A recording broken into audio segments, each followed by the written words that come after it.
ఇంటి ముందు ధాన్యం కుంచి ఇలా పెడితే పిచ్చుకలు వాలి తింటాయని మూవీలోనే చూడడం కానీ రియల్గా ఫస్ట్ టైం నేను చూడడం ఏంది.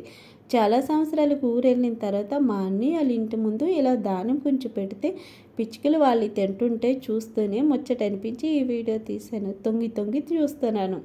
ద్వారాలకు మాత్రం ప్లాస్టిక్ ఫ్లవర్స్ ఇవన్నీ పెడితే కాకి కూడా వాలదు. ఇలా ధాన్యం కుంచి పెడితే పిచ్చుకలు వాళ్ళు ఎంత చక్కగా తింటానే. కానీ జనాలు అవన్నీ మర్చిపోయి ప్లాస్టిక్ ప్రతి విషయంలోనూ ప్లాస్టిక్ ఎక్కువైపోయింది. ప్లాస్టిక్ని అవాయిడ్ చేయండి. ఇలా ధాన్యం కుంచి పెట్టండి.